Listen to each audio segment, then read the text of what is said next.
Well, hello out there to all of you seekers of a literary escapism, and welcome to my channel, where I sit amongst my dolls for absolutely no apparent reason whatsoever and talk about the books I like. My name is Daniel, and I am the Barbie Book Boy.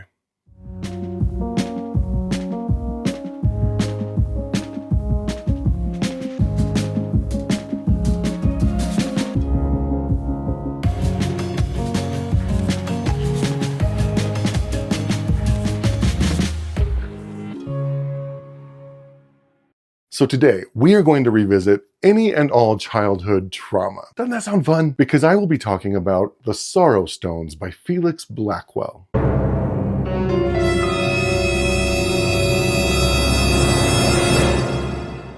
Now, before we get too far ahead of ourselves, I do want to caution you that this is one of those books that kind of takes you hostage, like from the first page, and it absolutely refuses to negotiate your release. So basically, I need to put an all triggers warning into effect for this book, because it's not some little horror novel set on the moors of Victorian England. No. Because this is a book that is just hell-bent on fatally ruining the carefree existence of childhood for everyone.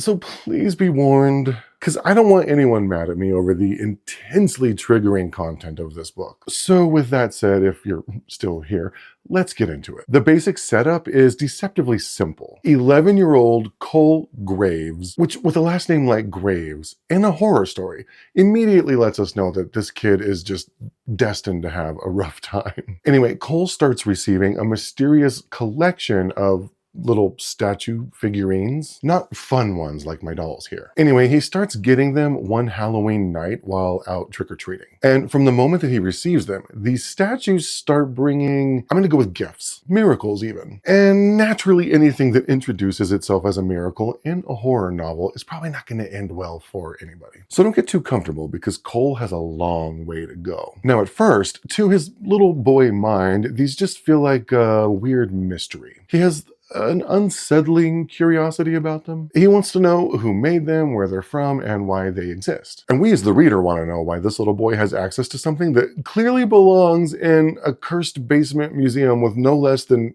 3 round-the-clock guards. But this book takes place in the 90s, before the Conjuring franchise was a thing. So Cole doesn't have much of a blueprint for cursed objects in the way that we do nowadays. Anyway, things start to take a turn when these statues start to drop their whole subtle act and replace it with abject horror and physical and psychological torment. But remember, Cole's just an innocent, all-American, small-town, 11-year-old boy. So forgive him if he doesn't immediately make the correlation between receiving these little statues and the horrific events that ensue. And these statues have absolutely weaponized his naivete. I mean, when it comes to these statues, Cole's not exactly a jaded, cynical, world-weary protagonist. He's just a kid who wants good things to happen. He wants to believe that these statues are gifts, which is just so unbelievably heartbreaking to read. Because part of their horror isn't just about what these statues do. It's about the potential threat of what they promise. It's the harshest, most visceral case of be careful what you wish for that I've read in a very long time. These statues promise him healing, and they promise him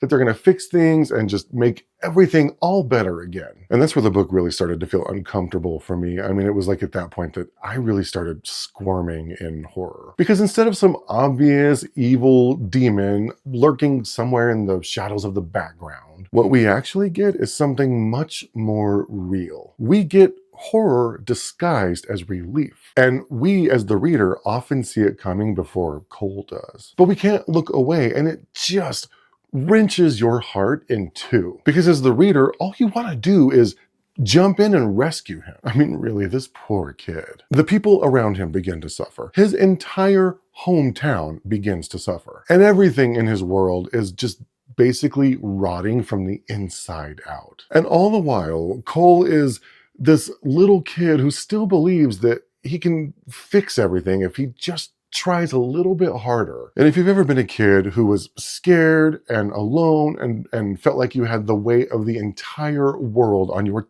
tiny little shoulders, you'll definitely want to openly weep for Cole. It really is the ultimate cruelty. Every loss, every tragedy, Every horror feels like it lands directly in Cole's lap, whether he's actually responsible for it or not. And that's the psychological horror element that's present in this book. The statues don't just kill people. They infect Cole's mind with the feelings of personal responsibility for all of these horrific events. And you can feel the weight of that responsibility just crushing him. I mean, really, it was exhausting. Because his quest to get rid of these little figurines isn't some triumphant adventure. It's a desperate attempt to survive what he unknowingly unleashed. And in that way, these statues kind of feel like a contract that nobody bothered to read the fine print on. Cole's descent into desperation is the thing that really helps this book to just hit so hard. Watching an 11-year-old grapple with death and guilt and cosmic consequences just feels so unfair. Childhood is not protected within the pages of this book. And Cole ages to a teenager throughout this book, completely losing his childhood in the process and knowing he can never get it back. In a way, it kind of reminds me of old school fairy tales, but like before Disney got their hands on them, back when they were still dark and unrelenting. You know, the Sorrowstones feels like a nightmarish Grimm's fairy tale that wandered into modern day suburbia. I mean, this book is heavy and it does not rush through the suffering. It sits with you. You absolutely feel the claustrophobia of Cole's world just shrinking as death and madness piles up around him. And he doesn't suddenly become wise or brave. He's just desperate and scared. So I don't know about you, but for me, that's the real horror. It's in the sense that what's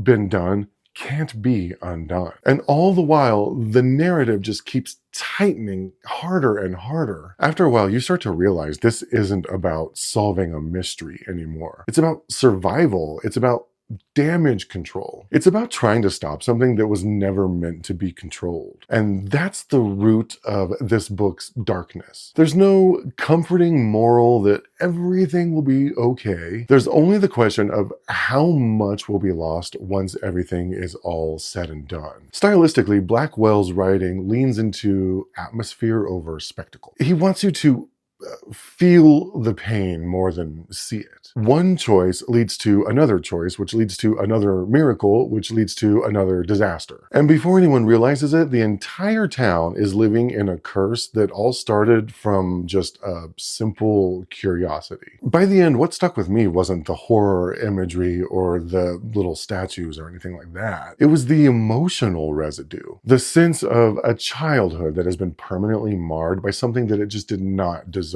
And that's what made this story unsettling in a way that is still lingering in my mind today. So if you like horror that leans into tragedy and complete and total psychological collapse, then this might be the book for you. If you're looking for a fun and fast Monster of the Week style book, this one might feel a little bit too heavy. So overall, I thought The Sorrowstones was haunting and cruel. I mean, it really is a book that's more sorrow than screams. It's a book that doesn't rely on cheap scares, but rather on the intense emotional erosion of this little kid that just wanted something good to happen. Thank you so much for watching. I'm going to be doing these little book reviews weekly, so if this is your thing, then stay tuned. Oh, and don't forget to like, comment, and subscribe. If you've read The Sorrowstones, I would love to know what you thought. Did it creep you out? Did it depress you? Did it make you distrust statues and figurines forever? Clearly, I haven't learned my lesson. Let me know in the comments. See you next time.